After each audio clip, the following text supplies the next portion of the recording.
வணக்கம். நம்ம சேனலுக்கு தொடர்ந்து ஆதரவளித்துக் கொண்டிருக்கும் நல்ல உள்ளங்களுக்கு நன்றி. சப்ஸ்கிரைப் பண்ணி பார்த்து ஊக்கம் கொடுங்க. ஈஷா யோகா மையம் அப்படிங்கிறத இன்னைக்கு வந்து வழக்கு வந்திருக்கு. இந்த வழக்கில் சொல்லப்பட்டது என்ன, 26ஆம் தேதி மகா சிவராத்திரி அன்னைக்கு அவர் நடத்தக்கூடிய அந்த யாகம், அதனைத் தொடர்ந்து ஆட்டம் பாட்டம் கொண்டாட்டம், இறைவனையே நேராக பார்க்கலாம் அப்படின்ட்டு நடிகையிலிருந்து அரசியல் கட்சி தலைவர்களிலிருந்து அநேகமாக உள்துறை அமைச்சர் அமித்ஷா வராரு. ஏற்கனவே மோடி அவர்களிலிருந்து ஜனாதிபதி அவர்களிலிருந்து அவங்கெல்லாம் வந்திருக்காங்க. இப்போ பொதுவாக ஆன்மீகம் அப்படின்னா வந்து மற்றவர்களுடைய உணர்வை நம்ம புண்படுத்துறது நம்ம நோக்கம் இல்லை. ஏன்னா ஒவ்வொருத்தருக்கும் ஒரு நம்பிக்கை இருக்கும். அப்படிப்பட்ட சூழ்நிலையில் இன்னைக்கு தமிழக அரசு இந்த வழக்கு வரும்போது அவங்க என்ன சொன்னாங்க, அப்படிப்பட்ட சூழ்நிலையில் திராவிட மாடல் ஆட்சி அப்படின்னு சொல்லி கொண்டிருக்கக்கூடிய திமுக தமிழக அரசைட்டு நம்ம இன்னும் கொஞ்சம் எதிர்பார்த்தோம். அவங்க இன்னும் கொஞ்சம் வாதாடி இருக்கலாம்னு நினைக்கிறோம். அதை வாதாடுறதையும் நம்ம படித்து காட்டுறோம். தமிழ் கூறும் நல்லுறகம் இதை நீங்கள் எப்படி பார்க்குறீங்க? ஏன்னா வந்து எதை எடுத்தாலும் திமுகவை நம்ம திட்டுறோம் அப்படின்லாம் சொல்லக்கூடாது. இப்போ நம்ம படித்து காட்டுறோம். இது உங்களுக்கு உடன்பாடா? இப்போ திமுக காரங்க கூட பார்க்கலாம், இல்லை நடுநிலையாளர்கள் பார்க்கலாம். ஏன்னா பெரும்பாலும் தமிழ்நாட்டில் ஆளுநர், அதுக்கப்புறம் நம்ம யார் நடராஜர் கோயில் தீட்சிதர்கள், அதுக்கப்புறம் பார்த்தீங்கன்னா நம்ம ஈஷா, இவங்களெல்லாம் பற்றி சொன்னோம், எச் ராஜா, இவங்களை பற்றி சொன்னாவே பெரும்பான்மையான மக்களுக்கு ஒரு கோபம் வரும். என்னங்க அநியாயம் இது, பெரிய ஏக்கர் கணக்கில் வளைச்சி போடுறாரு, எவ்வளவோ கேஸுங்க. பார்த்தா அமெரிக்கா போகிறாங்கிறார், அங்கே போகிறாரு, டிவோட்டிங்கிறார், அதுங்கிறாரு. பார்த்தா பெண்கள் காணவில்லை, மாணவிகளுக்கு பாலியல் தொந்தரவு, ஸ்கேன் மிஷின் வந்து ஒழுங்காக வந்து இதே வாங்கலை, வந்து ரெகக்னைஸே இல்லாமல் பண்ணிகிட்டு இருக்காங்க, அப்ரூவல் வாங்காமல் ஸ்கேன் மிஷின் வச்சுருக்காங்க. இப்போ தமிழ்நாடு அரசு கொஞ்ச நாளைக்கு முன்னாடி அனுமதி இல்லாமல் கட்டடங்கள் கட்டியிருக்காங்க. யானைகள் வழித்தடத்தில் நிறையா இருக்குது. அப்புறம் ஃபாரஸ்ட் ஏரியாலாம் உள்ளே இருக்குது. மயானம் வந்து தனியார் மயானம், அதுக்கு வந்து நாங்கள் டெண்டரை கட் பண்ண போகிறோன்னு மேயர் ரங்கநாயகி அவர்கள் சொல்கிறாங்க. ஒரு ஆசிரமத்தை சுற்றி இவ்வளவு பிரச்சனையா? இப்போ ஆசிரமம் அப்படின்னா உடனே யோசிப்போம், நித்யானந்தா, இந்த பக்கம் பரமானந்தா, இந்த பக்கம் பார்த்தா திருச்சியில் ஒரு சாமியார் இருந்தார், சிறையிலே சேர்த்து ஏது மாதிரி, இப்படி பலவிதமான இருந்தாலும் சாமியார்கள் அப்படிங்கிறவங்க மேலே மக்களுக்கு நம்பகத்தன்மை இல்லாமல் போயிட்டு இருக்குது வர காலத்தில். ஏன்னா அவர்கள் நடந்து கொள்கிற விதம். ஈஷா மையம் அப்படிங்கிறது அனைத்துக்கும் ஆசைப்படு. கொஞ்சம் யோசனை பாருங்கள், இந்த அனைத்துக்கும் ஆசைப்படுங்கிறது எவ்வளோ அபத்தமான வார்த்தை. ஆசை துறந்தால் அகிலம் உனக்கு. இது வந்து ஆசை, எல்லாத்துக்கும் ஆசைப்படு அப்படின்னா அந்த சாமியாரை பற்றி நாம் என்ன சொல்வது? சரி, மக்கள் அவங்க போகிறாங்க, அது நமக்கு தேவையில்லாத விஷயம். இன்றைக்கி இந்த 26ஆம் தேதி வந்து நடக்கக்கூடிய இந்த நிகழ்ச்சியில் வந்து சுற்றுச்சூழலை பாதிக்கும் அபாயம் இருக்குது. ஒளி அளவு 45 இது வைப்பாங்களாம், அதையும் தாண்டி அதிகமாக வைக்கிறாங்க, போன தடவையும் வச்சுருந்தாங்கன்னு ஒருத்தர் கேஸ் போடுறாரு.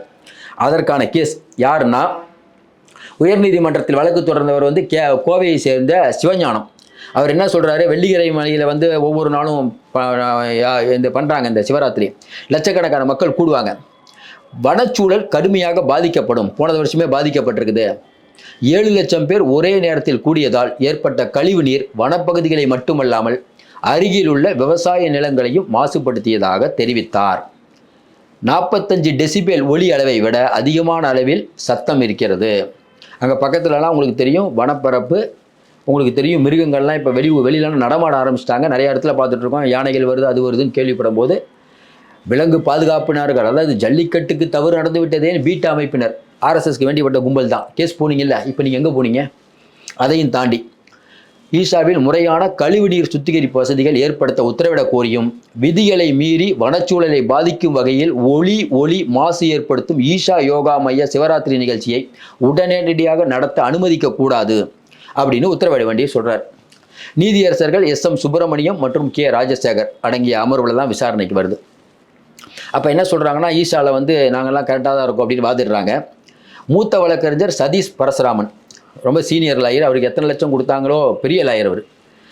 ஏன் எத்தனை லட்சம் கொடுத்தாங்கன்னா பெரிய லாயர் அவர். அவர் என்ன சொல்கிறாருன்னா, இல்லைங்க, தன் நிலத்தை 100 கோடி ரூபாய்க்கு வாங்க மறுத்ததால் தனிப்பட்ட காழ்ப்புணர்ச்சி காரணமாக மனுதாரர் ஈஷாவுக்கு எதிராக வழக்கு தாக்கல் செய்துள்ளார். கடந்த ஆண்டும் கடைசி நேரத்தில் இதே போல தாக்கல் செய்துள்ளார். இதை வந்து நீங்கள் வந்து நாங்கள் வந்து விதிகளை மீறலை அப்படிங்கிற மாதிரி சொல்கிறாங்க. இது வரைக்கும் நமக்கு ஓகே தான். தமிழ்நாடு அரசு சார்பில் ஆஜரான அரசு வழக்கறிஞர், விதிமீறல்கள் இருந்தால் அதிகாரிகள் நடவடிக்கை எடுப்பார்கள். சிவராத்திரி விழா நிகழ்ச்சியின் போது விதிகள் முறையாக கண்டிப்புடன் பின்பற்றப்படுகிறதா என ஆய்வு செய்து அறிக்கை அளிக்க அவகாசம் வேண்டும் அப்படின்னு கேட்டிருக்காரு.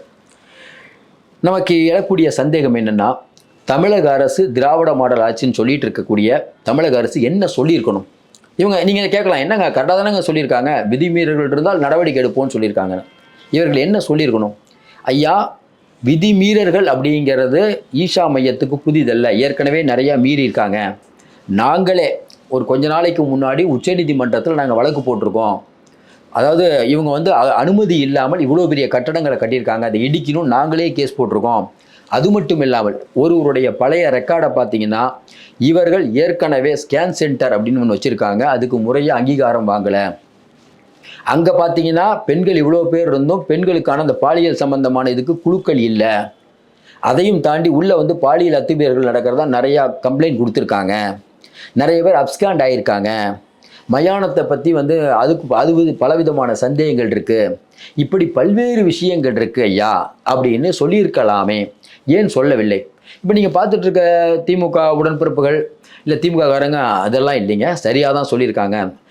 தவறு செய்தால் நடவடிக்கை தவறு செய்தால் நடவடிக்கை எடுக்கிறோன்னு சொல்கிறது எடப்பாடி பழனிசாமி ஆட்சி. ஆண்டு கொண்டு இருக்கிறது திராவிட மாடல் ஆட்சி. திராவிட மாடல் ஆட்சி நீங்கள் தான் சொல்கிறீங்க. திராவிட மாடல் ஆட்சி சாமியார்களிலிருந்து இந்த போலி சாமியார்களை நாங்கள் விட மாட்டோம், அதையும் தாண்டி பார்த்தீங்கன்னா விதிமுறைகள் கரெக்டாக பின்பற்றப்பட வேண்டும் நீங்கள் தான் சொல்கிறீங்க. அப்போ ஏற்கனவே நீங்கள் தான் சொல்லியிருக்கீங்க ஈஷா மையத்தில் பல முறைகேடுகள் நடந்திருக்குன்னு. உங்கள் காவல்துறை உள்ளே போகும்போது தான் அவர் உச்சநீதிமன்றம் போய் ஸ்டே ஆர்டர் வாங்கிட்டு வர்றாரு. உச்சநீதிமன்றம் போய் ஸ்டே ஆர்டர் வாங்கிட்டு வர அளவுக்கு அவருக்கு வலிமை யார் தந்தது? கொஞ்ச நாளைக்கு முன்னாடி ஒரு கேஸ் வரும்போது நம்ம செய்தி சொன்னோம், நிறையா உடன்பிறப்புகள் பொங்கி எழுறாங்க. உச்சநீதிமன்றம் என்ன கேட்டது? ஏங்க அனுமதி இல்லாமல் அவங்க கட்டடத்தை கட்டுறாங்க, 650 நாள் சும்மா இருந்துட்டு இப்போ வந்து அதை இடிக்கணுங்கிறீங்களே, என்ன நியாயம்னு கேட்டாங்களா இல்லையா? இப்போவும் நம்ம என்ன கேட்குறோம், நம்ம என்ன சொல்கிறோம், ஈஷாவில் வந்து முறையாக நடத்துவதற்கு எல்லாருக்கும் உரிமை இருக்குங்க, அதில் மாற்று கருத்தெல்லாம் இல்லைங்க. ஏன்னா ஈஷாவை பற்றி வெளிவரக்கூடிய தகவல்கள் வெகுஜன மக்கள்கிட்ட என்னென்னா அங்கே பலவிதமான முறைகேடுகள் நடக்குது தான் வெளில வருது. ஆனால் ஈஷா தரப்பில் சொல்கிறாங்க இல்லை நாங்கள் அப்படி பண்ணலங்கிறாங்க. நிறைய டியூட்டி இருக்காங்க, அதில் மாற்று கருத்தெல்லாம் இல்லை. ஏன்னா நித்யானந்தா சாமி கூட நிறைய டியூட்டி இருந்தாங்க, அதுக்கப்புறம் தான் தெரியுது அப்ஸ்காண்ட் ஆகிட்டார். இப்போ ஏற்கனவே நம்ம சொல்லிட்டோம், அமெரிக்காவில் வசிக்கக்கூடிய ஒரு குழந்தைய இங்கே படிக்க வச்சாங்க, அப்யூஸ் நடந்து அந்த குழந்தை ஈஷா மையத்தினுடைய ஓனர்கிட்டே போய் கம்ப்ளைண்ட் கொடுத்து, இவர்கிட்டயே கம்ப்ளைண்ட் கொடுத்து, சத்குருட்டே கம்ப்ளைண்ட் கொடுத்து, அதுவும் எதுவும் நடக்கலைன்னா அது பெரிய பிரச்சனையாகுது. அதுக்கப்புறம் பார்த்தா ஆந்திராவை சேர்ந்த பெற்றோர்கள் கண்ணீரும் கம்பளையும் அவங்க ஒரு பேட்டி கொடுக்குறாங்க. அதுக்கப்புறம் என் பசங்களை மொட்டை அடிச்சிட்டாங்கன்னு அது ஒரு பேட்டி. அப்புறம் அந்த பசங்க ஒரு பேட்டி, நாங்கள்லாம் இங்கே நல்லா தான் இருக்கோன்னு. தொடர்ந்து இந்த மாதிரியான விஷயங்கள் நடக்கும்போது மற்ற ஆட்சி நடந்தால் வேற. அப்போ நீங்கள் திராவிட மாடல் ஆட்சி நடக்கக்கூடிய நீங்கள் இந்த சுற்றுச்சூழலை பாதிக்கிறதா இருந்தால் கடுமையாக நடவடிக்கை எடுக்கணும். இன்றைக்கி இருக்கக்கூடிய சூழ்நிலையில் ஒளி மாசு, அதுக்கப்புறம் பார்த்தீங்கன்னா அங்கே இந்த பொல்யூஷன், இதெல்லாம் ரொம்ப முக்கியம். அப்போ நீங்கள் வந்து இதை சொல்லுங்கும் போது வெகுஜன மக்கள்கிட்ட என்ன நினைப்பாங்க, என்னங்க அது எடப்பாடி பழனிசாமி நீங்கள் மோசம், நீங்கள் அதை விட அவராது பரவாயில்ல பொழுது நினப்பு வருமோ அவராதான். இதற்கு எதிராக நீங்கள் குரல் கொடுத்துருந்தீங்கன்னா, உண்மையிலே சொல்கிறோம், ஏற்கனவே சொன்ன மாதிரி நம்ம மோடி அமித்ஷா இவங்களை தாண்டி ஆளுநர், அதுக்கப்புறம் பார்த்தீங்கன்னா ஈஷா, அதுக்கப்புறம் பார்த்தீங்கன்னா சிதம்பரம் நடராஜர் கோயில், இவங்களை எதிர்த்து எச்ராஜா, இவங்க மேலே நீங்கள் நடவடிக்கை, உண்மையிலே அவங்க மேலே தப்பு இருந்தால், எச்ராஜா மேலாம் பயங்கரமான தப்பு இருக்குது, அப்படி தப்பு இருந்து நீங்கள் நடவடிக்கை எடுத்தால் வெகுஜன மக்கள் உங்கள் ஓட்டு தானங்க விழுவும். ஏன் இதை நீங்கள் பண்ண மாட்டீங்க? ஏன் இதில் எங்கே தடுமாறுறீங்க? திராவிட மாடல் ஆட்சி அப்படின்னு சொல்லிட்டு இருக்கும்போது நம்ம ரொம்ப எதிர்பார்க்குறோம்.